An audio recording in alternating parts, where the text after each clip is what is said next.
ቷቸዋል ንጉስ ሆኗቸዋል። ስንት ዓመት አልኳችሁ? 40 ዘመን። ስለዚህ ለዚህ ነው እግዚአብሔርን መፍራት፣ እግዚአብሔርን ማክበር፣ ሕጉን ትእዛዙን መጠበቅ ለትልቅ ደረጃ ያደርሳል። እኔ ከልጅነቴ ጀምሮ እግዚአብሔርን በመፍራቴ እግዚአብሔርን በማክበሬ እግዚአብሔርን በመውደዴ ከልዩ ልዩ ፈተና አድኖኛል አለ። መጀመሪያ ገና ወጣት ሆኖ ሳለ ከሳኦል እጅን የታደገው ሳኦል እንደምታውቁት እስራኤልን ለመጀመሪያ ለመምራት በነቢዩ በሳሙኤል አማካይነት የተመረጠ ነው። ግን የራሱን ሐሳብ እየተከተለ የእግዚአብሔርን ፈቃድ ባለመፈጸሙ የተነሳ ሳኦል ሲወድቅ በእስራኤል ላይ የተሾመው በሱ ፋንታ ነቢዩ ዳዊት ነው። ስለዚህ ነቢዩ ደግሞ ወደ 7 ሀብታት የተሰጡት ነው። በእነዚህ 7 ሀብታት እግዚአብሔርን አመስግኖበታል። በዚህ በተሰጠው ጸጋና ክብር ተጠቅሞበታል። ስለዚህ ዛሬም እኛን ኑ ልጆቼ ኑ ስሙኝ እግዚአብሔርን መፍራት አስተምራችኋለሁ ያለን ለዚህ ነው። እግዚአብሔርን መፍራት ደግሞ ብጽዕናን ቅድስናን ያሰጣል። ለዚህ ነው በመዝሙረ ዳዊት መዝሙር 111 ቁጥር 1 ላይ ብፁዕ ብእሲ ዘይፈርሆ ለእግዚአብሔር ወዘይፈቅር ትእዛዞ ፈድፋደ። ትእዛዙን እጅግ የሚወድ እግዚአብሔርን የሚፈራ ሰው ምስጉን ነው ንዑር ነው ተባለ። እግዚአብሔርን የሚደፋፈር አላለም። ከእግዚአብሔር ጋር የሚገዳደር አላለም። እግዚአብሔርን የሚፈራ ትእዛዙን እጅግ የሚወድ ብፁዕ ብእሲ ዘይፈርሆ ለእግዚአብሔር ብፁዕ ነው ንዑር ነው ክቡር ነው ብሎ ነቢዩ ሲናገር እንመለከታለን ማለት ነው። ስለዚህ እግዚአብሔርን ማክበር ብጽዕናን ቅድስናን ያሰጣል፣ ለትልቅ ደረጃም ያደርሳል። በዚህ በኦሪት ዘፍጥረት ምዕራፍ 39 ቁጥር 1 ጀምሮ ስትመለከቱ ከያዕቆብ ልጆች መካከል አንደኛው የወጣቱ የዮሴፍን ታሪክ እስቲ አጥሩ። ምንድነው የሚለን ታሪክ? መጽሐፍ ቅዱስ ስናነብ እኮ ያ ብላቴናው ዮሴፍ የገዛ ወንድሞቹ በቅናት ተነሳስተው በባዕድ ሀገር እንዲሸጥ አድርገውታል። እንዲያውም እንግደለውም ብለው ነበረ። የተሻለ ሐሳብ ያቀረበው ከወንድማቸው መካከል አንደኛው ሮቤል የተባለው እሱን ብንገድለው ምን ጥቅም አለው? ይልቁን ሸጠን ገንዘቡን ብንካፈል አይሻልም ብሎ የተሻለ ሐሳብ እሷ መጣ እንጂ እነሱ ግን የገዛ ወንድማቸውን በቅናት ተነሳስተው እንግደለው ነው ያሉት። ከእንዲህ አይነት ክፉ ሐሳብ ሁላችን በቸርነቱ ይጠብቅ። የገዛ ወንድማቸው አባቱ ልኮት ስንቅ አድርሰህ ምግባቸውን ይዘህ ሂድ ብሎ በላከው ምግብ ይዞላቸው በሄደ ፋንታ ከእጁ እሱ ደግሞ እጅግ በጣም እግዚአብሔርን ስለሚፈራ አባቱን ስለሚያከብር ያን የያዘውን እንኳ ስንቅ ከፍቶ ልብላል አለ። እሱ እየተራበ እሱ እየተጠማ ለወንድሞቹ ስንቅ ያመላልሳል። ስንቁን ከበሉ በኋላ ምግቡን ከበሉ በኋላ የገዛ ወንድማቸውን እንግደለው አሉ በቅናት ተነሳስተው። ለዚህ እኮ ነው ክርስቶስን ይመስለዋል የተባለው። ለዚህ ነው መናን ከሰማይ እያወረደ ውሃን ከዓለት ላይ እያፈለቀ በጎ ነገር ባደረገላቸው ፋንታ መድኃኔ ዓለም ኢየሱስ ክርስቶስን ሰቅለውታል። መከራ ጽንተውበታል። ፈደዩን ይኪተየን ተሰናይት በጎ ነገር ባደረገ ፋንታ ስለ መልካም ፋንታ ክፉ ነገር ከፈሉት ያለው ደራሱ ይሄ ነው። ወርቅ ላበደረ ጠጠር ይላሉ አባቶቻችን። በጎ ነገር ባደረገ ፋንታ የገዛ ወንድማቸው ዮሴፍን ለአንድ ነጋዴ ለአንድ እስማኤላዊ ነጋዴ ሸጡት ነው የሚለው። በተሸጠበት ቦታ ደግሞ ሌላ ፈተና ገጠመ። ያንን ፈተና ደግሞ በድል ተወጣው። በባርነት በሰራተኝነት በተቀጠረበት ቦታ ላይ የዛ የተቀጠረበት ሰው ጲጥፋራ ይባላል። በሱ ሚስቱ ተፈታተነችው። እስራኤላዊ ስለሆነ ሲገባ ደረቱን ሲወጣ ባቱን ትመለከታለች። በሐፀ ዝሙት ተነደፈች ይላል። ካንተ ጋራ በኃጢአት እንውደቅ ስትለው አይሆንም ነው ያለው። ኧረ እባክህን እሱ ሩቅ ሀገር ለንግድ ሄዷል። ማን ያያል አለች። ምንድነው ያለው እሱ? ሰው ባያይ ማን ያያል አለ። ንገሩ፣ ማን ያያል አለ? እግዚአብሔር ያያል አለ። በአንድ ወቅት እኮ ነው አንዱ የአትክልተኛውን ሚስት ወደደ አሉ። እሱ ባለጸጋ ነው፣ አትክልተኛ ቀጥሯል። በዚያ በድቃቂ ሳንቲም በሱ ሲተዳደሩ ራሱን ከፍ ከፍ አድርጎ ከሷ ጋር በኃጢአት ልውደቅ ብሎ አሰበ። ይህ ባለጸጋ እሱን ሩቅ አገር ላከው። ከዛ በኋላ ቤት ከገቡ በኋላ በሩን ዝጊው አለ። ቀጥሎ ከተንበሩ ይዘጋ አለ፣ መስኮቶቹ ይዘጉ አለ። አንድ ጭላንጭል ነገር እንዳይኖር አላያችሁ። ከዛ በኋላ ምን ይቀራል ብሎ ጠየቀ። አረ ትልቅ ያልተዘጋ በር አለ አለችው እሷ። በሷ ላይ አድሮ እግዚአብሔር ሊያስተምረው፣ በሷ ላይ አድሮ እግዚአብሔር ከክፉ ነገር ሊከለክለው አንድ ትልቅ ያልተዘጋ በር አለ አለችው። እንዴ በሩ ተዘግቷል፣ ከውጭ ያለው ከተንበሪም ተዘግቷል፣ መስኮቶቹ ጠቅላላ ያሉት ተዘግተዋል። ምን ያልተዘጋ በር አለ ብሎ ጠየቃት። ምን አለችው እሷ? በእኛና በእግዚአብሔር መካከል ያለው በር አልተዘጋም አለች። እውነት ሐሰት? ሰው ባያይ ማን ያያል? ምእመናን እኛ እንደው በእውነቱ እግዚአብሔር ያያል ብንል፣ በእውነት እግዚአብሔር ያየኛል ብለን ብንፈራ፣ እግዚአብሔርን ብናከብረው የት በደረስ። ግን እኛ ሞኞች ነን። እንዴት እግዚአብሔር አያይም እንላለን? እንዴት እግዚአብሔር አይሰማም እንላለን? ነብዩ እኮ ተናግሯል። ዘተከላሁ ለእዝን ይሰምኑ፣ ጆሮን የተከለ እግዚአብሔር አይሰማምን?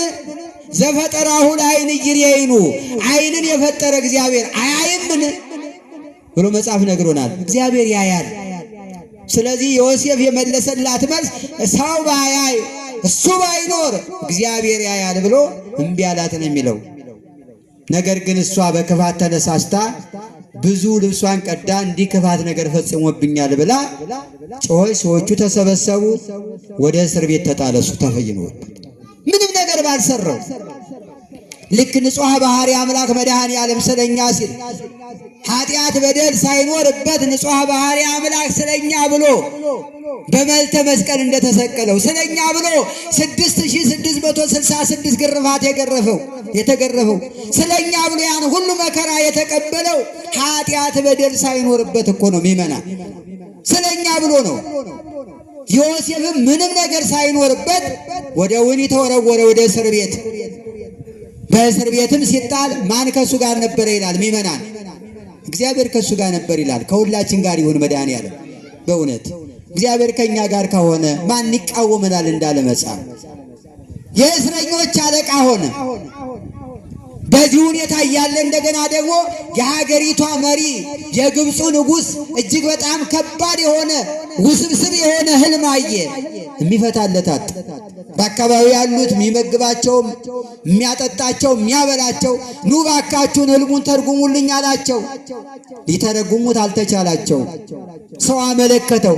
አረ እስር ቤት እግዚአብሔር ከሱ ጋር የሆነ አንድ ወጣት ብላቴና የዚህ ምስጢር ፈቺ አለ ብለው ጠቆሙት። ነው እንዲህ አለ። ራሱን ተላይቶ አምጡልኝ አለ። ዮሴፍ ብላቴናው ያስጨንቀው የነበረው የንጉሥን የፈርዖንን ህልም ፈታለት።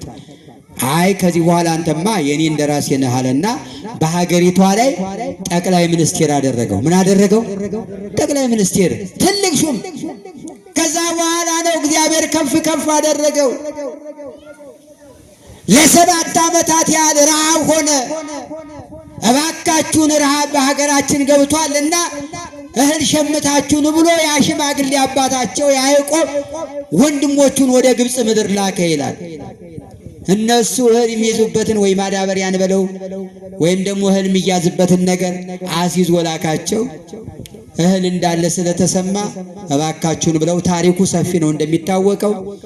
እነሱ ሞቷል ብለው ነው ለአባታቸው ያረዱት። እሱ ግን ትልቅ ስራ ላይ ደርሷል። ትልቅ ማዕረግ ላይ በቅቷል። እግዚአብሔር ከፍ ከፍ አድርጎታል። እግዚአብሔርን ስለፈራ ስላከበረ በሱ ምክንያት እህል ይዘው ሄደው እነሱም አባታቸውም ከረሃብ ሊድኑ ችሏል። ታሪኩ ሰፊ ስለሆነ ጣፋይ ታሪክ ነው ከሰዓታችን አኳያው። ስለዚህ እግዚአብሔርን መፍራት ብጽዕናን ቅድስናን ያሰጣል። ለዚህ ነው ነብዩ ኑ ደቂቄ ወስሙኒ ፈሪሃ እግዚአብሔር መሐርክሙ፣ ልጆቼ ኑ ስሙኝ እግዚአብሔርን መፍራት አስተምራችኋለሁ ያለው ለዚህ ነው። ሌላው ኑ ብሎ እግዚአብሔር የጠራን በሁለተኛ ደረጃ ኑ ያለን በሱ እንድንደሰት። በመዝሙረ ዳዊት መዝሙር 94 ቁጥር 1 ላይ ኑ ንትፈሳ በእግዚአብሔር ይላል። ኑ በእግዚአብሔር ደስ ይበለን ይላል። በማን ደስ ይበለን አለ? በእግዚአብሔር ደስ ይበለን አለ። ሐዋርያው ቅዱስ ጳውሎስ በሐዲስ ኪዳን በፊልጵስዩስ መልእክቱ ምዕራፍ 4 ቁጥር 4 ላይ ሁል ጊዜ በጌታ ደስ ይበላችሁ አለ። በማን ደስ ይበላችሁ አለ? በጌታ ደስ ይበላችሁ። አያችሁ፣ ደግሜ ላለው ደስ ይበላችሁ አለ። ምን ይበላችሁ አለ? ደስ ይበላችሁ። በማን ንገሩኝ? በጌታ። በስልጣን አላለም። አያችሁ፣ በገንዘብ አላለም። ዛሬ ታይቶ ነገ በሚጠፋው ገንዘብ አላለም። በማን ደስ ይበላችሁ አለ? ንገሩኝ። በጌታ ደስ ይበላችሁ። እንደ ጌታ ፈቃድ ስንሄድ፣ እንደ ፈቃዱ ስንሄድ ደስታ የደስታ ምንጭ እሱ ነው የሚመና። ዛሬ በምናገኘው ገንዘብ አይደለም። ይሄ ለቁሳዊ ለጊዜያዊ እርዳታ የሚሆን ነው። ዘላለማዊ ደስታን የምናገኘው ከአምላካችን ከእግዚአብሔር ዘንድ ነው። ስለዚህ ነብዩ እንደነገረን ሁለተኛ ኑ ብሎ የጠራን ኑ በእግዚአብሔር ደስ ይበለን፣ በእግዚአብሔር ደስ ይበለን ማለት። ሶስተኛ ደግሞ ኑ ብሎ የጠራን ከሸክማችን ሊገላግለን ነው። በዚህ በማቴዎስ ወንጌል ምዕራፍ 11 ቁጥር 29 ላይ ምን ይላል? እናንተ የሸክማችሁ የከበደ ወደ እኔ ምን በሉ አለ? ኑ። ለምን? እኔ አሳርፋችኋለሁ። ቀንበሬም ልዝብ ነው፣ ሸክሜ ቀሊል ነው። እናንተ ሸክማችሁ የከበደ ወደ እኔ ኑ አለ። ሊያሳርፈን መድኃኔዓለም ኑ እያለ ይጠራናል። እረፍትን የምንሻ የምንፈልግ ከሆነ ከኃጢአት ከበደል ለመራቅ በምክረ ካህን መጓዝ ያስፈልጋል። ንስሐን ገንዘብ ማድረግ ያስፈልጋል። እረፍት ከፈለግን ንስሐ እየገባን አማናዊ ቅዱስ ሥጋውና ክቡር ደሙን ልንቀበል ይገባል። ከነ ሸክማችን ነው እኮ የምንመጣው። በኃጢአት በበደል ጎብጠን ከመጣን ወደ እሱ ስንመጣ ቃሉን ስንሰማ በአባቶቻችን ካህናት እጅ ስንባረክ ንስሐ ስንገባ አማናዊ ቅዱስ ሥጋውና ክቡር ደሙን ስንቀበል ቀና ብለን እንሄዳለን። ስለዚህ መድኃኔዓለም እናንተ ሸክማችሁ የከበደ ወደ እኔ ኑ እኔ ያሳርፋችኋለሁ አለ። እስቲ በሉቃስ ወንጌል ምዕራፍ 7 ቁጥር 36 ላይ የተጠቀሰችዋን ሴት ያቺ ባለሽቷ ማርያም ተመልከቷት። ከነበደሏ እኮ ነው በቤተ ስምዖን እንዳለ ስታውቅ ሄዳ ከእግሩ ስር ተደፋች። እነሱ ግን ያሽሟጥጧታል። እቺ ኃጢአተኛ በደለኛ ከጌታ ስር ምን ታረጋለች ይሏታል። ዓለም እንዲህ ነው የሚለው። አያችሁ ምን ያደርጋሉ ተሰብስበው ሊል ይችላል። መርሐ ግብር አለ፣ በመድኃኔዓለም እንባረካለን። ይህ ቦታ ደግሞ ጥንታዊ ቦታ ነው፣ ቀላል ቦታ እንዳይመስላችሁ። እኔ ዛሬ 30 ዓመት ነው የማውቀው ይህን ቦታ። እንዲሁም በስንት ዓመቴ እንደመጣ ይገርማል። እዚህ ሩፋኤል ቤተክርስቲያን በስብከተ ወንጌል 4 ዓመት ቆይቻለሁ። የኔታን ማውቃቸዋለሁ። እና በጣም ይሄ ደብር ስንት ሊቃውንት ስንት አባቶች የወጡበት ትልቅ ደብር፣ ቀላል እንዳይመስላችሁ። መባረክ ነው። እዚህ በዚህ አጥቢያ ያላችሁ መድኃኔዓለም የምታገለግሉ ትልቅ በረከት ነው የምታገኙ። መድኃኔዓለም በሁሉ ስፍራ አለ። ደግሞ መካን ይቀድሶ ለሰው፣ ሰብ ይቀድሶ ለመካን። ሰው ቦታን ይቀድሳል። ጥንታዊ ቦታ ነው። ብንጸልይ ሱባኤ ብንገባ የምንደመጥበት ትልቅ ቦታ እኮ ነው። ግንዛቤው ሊኖረን ይገባል። ይህ ቦታ ረድኤተ እግዚአብሔር ያለበት ነው። ከፍታ ቦታ ላይ ደብረ ታቦርን ትዝ የሚያሰኝ፣ ዝቋላን ትዝ የሚያሰኝ፣ ደብረ ዳሞን ትዝ የሚያሰኝ፣ አሰቦት ገዳምን ትዝ የሚያሰኝ ትልቅ ቦታ እኮ ነው። ይመናል። በረከቱን ለሁላችን ያጎናጽፈን እና ያችን ማርያም ተብረትን ብዙ ያሽሟጥጧታል። ስምዖን ከነሸክሟን የመጣችው ስምዖን ይችን ሴት ትመለከታለህ አለው። በልቡ ያማስ ስለነበረ ነው።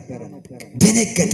ተመልከታት፣ አንተ ከገባው ጀምሮ ለእግሬ ውሃ አላቀረብክልኝም። እሱ አይደለም ውሃ አይደለም በእንባዋ እግሬን አጠበችኝ አለ። አንተ ለእግሬ ፎጣ እንኳን ማበሻ ጨርቅ አላመጣህም። እሷ ግን የተሰጣትን ውበቷን ጸጉሯን በእግሬ ታሸዋለች። በጸጉሯ በተሰጣት ውበት አንተ እሷ ዘይት እንኳ በምድረ እስራኤል ስዞዟር ፀሐዩ መጥቶታል እንደዚህ ሆኗል ብለህ ዘይት አምጥተህ አልቀባኸኝም። አንተ ለዘይቱ ለራስ ቅባቱ ትጨነቃለህ። የከበረውን ሽቶ አምጥታ በራሴ ላይ ያፈሰሰች። ብዙ የሆነው ኃጢአቷ ተሰርዮላታል ብሎ እሷንም አመሰገናት። እሱም ደግሞ የእሷን ሥራ እንዲሠራ ሐሜቱን ትቶ ማሽሟጠጡን ትቶ እሷን መናቁን ትቶ ራሱን ዝቅ አድርጎ ለኢየሱስ ክርስቶስ ተገዥ እንዲሆን በዚያው እየነገረው ነበር ምእመናን። ስለዚህ መበርታት መጠንከር ያስፈልጋል። ለዚህ ነው መጽሐፍ ራሱ ባለቤቱ መድኃኔዓለም እናንተ ሸክማችሁ የከበደ ወደ እኔ ኑ እኔ አሳርፋችኋለሁ ያለን ለዚህ እረፍትን በቸርነቱ ለሁላችን ያድለን። ሌላው ኑ ብሎ የጠራን የመጨረሻው በዚህ በማቴዎስ ወንጌል ምዕራፍ 25 ከቁጥር 34 ጀምሮ ያለውን ቃል ተመልከቱ። ምን ይላል? እናንተ የአባቴ ቡሩካን ኑ። ለምን? ዓለም ከተፈጠረ ጀምሮ የተዘጋጀላችሁን መንግሥት ውረሱ አለ። በቃ ይሄ እኮ ነው 40 ቀን ሙሉ የጾምን ለቅዳሴ የተመላለስን ጊዜያችንን መስዋዕት ያደረግነው ምንን ለመውረስ ነው? ንገሩኝ።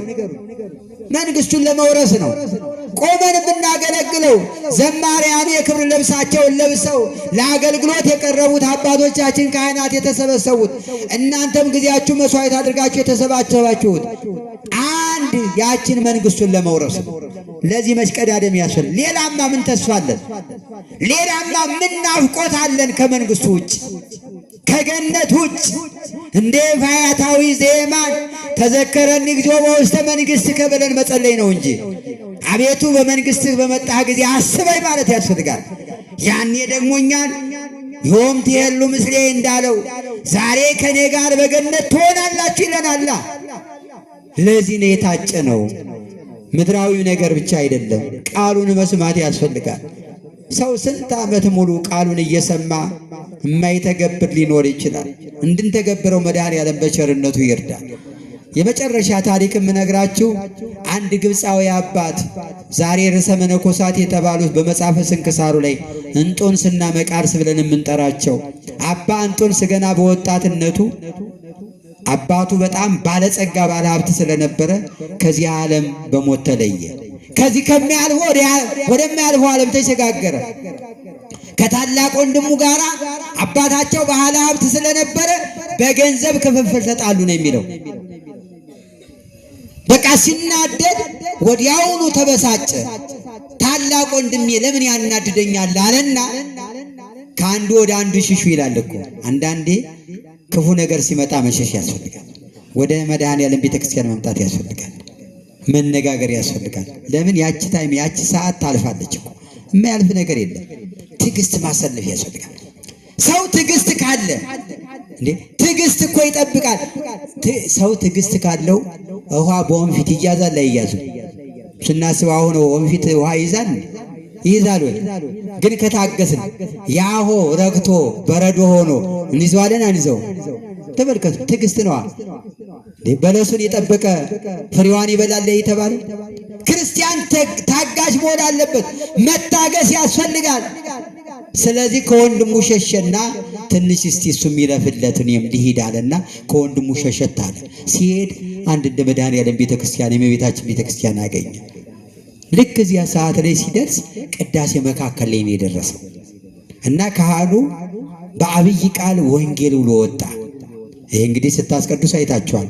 በዜማ ወንጌል ብለው ልክ መጽሐፉን ዘርግተው ወደ ምእመናኑ ቀዳሲው ካህኔ ሰራይ ካህኔ ሆነው ይወጣል። ከዛ በኋላ ይነበባል። ዲያቆኑ ይዝለትና አይታችሁ ከሆነ በዕለቱ የተነበበው የሚገርማችሁ ነገር የማቴዎስ ወንጌል ምዕራፍ 16 ቁጥር 24 ነው። ምን ይላል ቃሉ መሰላችሁ? ምን ትበቆ ለሰብ ለእመ ኩሎ ዓለም ረባ ነፍሶ ወአጉለ። ሰው ዓለሙን ቢገዛ ቢነዳ ነፍሱን ካጣ ምን ይጠቅመዋል የሚለውን ቃል ሰማ። አይገርም? ይችን ቃል ነው የሰማው። እስቲ ይህን ቃል በሉ፣ ሰው በሉ። ዓለሙን ቢገዛ ቢነዳ ነፍሱን ካጣ ምን ይጠቅመዋል? ይጠቅማል እንዴ? ነፍሳችንን ካልጠቀምናት ምን ዋጋ አለው? ገንዘብ ብንቆልለው ያለ እግዚአብሔር አይሆንም በፍጹም። ሰው ዓለሙን ቢገዛ ቢነዳ ነፍሱን ካጣ ምን ይጠቅመዋል አለ ብሎ ተመለሰና የገዛ ወንድሙን ይቅርታ ጠየቅ። በቃ ያንተ የሆነ ሁሉ ያንተ ይሆን ትችላለህ አለ። ከዛ በኋላ ሄዱ። እንደ አባቶቻችን ምንኩስናን ጀመረ፣ ብሕትውናን ጀመረ። ስንት ቀን በሰማው ቃል ንገሩኝ? አንድ ቀን በሰማው ቃል እኔና እናንተ የእግዚአብሔርን ቃል ስንት ዓመት ሰምተን ይሆን? እርግጥ ነው ያስፈልገናል። ደካሞች አይደል? በወንዝ ዳር እንደተተከለች ፍሬዋን በየጊዜው እንደምትሰጥ ይላል ነብይ እግዚአብሔር ልበ አምላክ። ዕለት ዕለት የእግዚአብሔርን ቃል መስማት ያስፈልጋል። ስሲታ ለነፍስ ቃል እግዚአብሔር፣ የነፍስ ምግቧ ደግሞ ቃል እግዚአብሔር። የሚሰማኝ ሰው በእርጋታ ይቀመጣል፣ ከመከራ ስጋትም ምን ይላል? ያርፋል ይላል። ስለዚህ ቃሉ ያሳርፋልና ኑ ብሎ የጠራን እሱን መፍራት እሱን ማክበር እንድናውቅ ነው። ኑ ብሎ የጠራን በእሱ እንድንደሰት፣ ኑ ብሎ የጠራን ከሸክማችን ሊገላግለን ነው። ኑ ብሎ የጠራን መንግሥቱን ሊያወርሰን እንደሆነ ለሁላችንም ግልጽ ነው ለማለት ነው። መድኃኔዓለም በቸርነቱ ሁላችንም ይርዳን። የሰማነውን በልቦናችን ሰሌዳ ይጻፍብን። የቸርነቱን ሥራ ይስራልን። ኃይለ አጋንንትን ያረቅልን። እሺ መዝሙር እንዘምራለን። ከዛ ወደ አባቶቻችን ጸሎት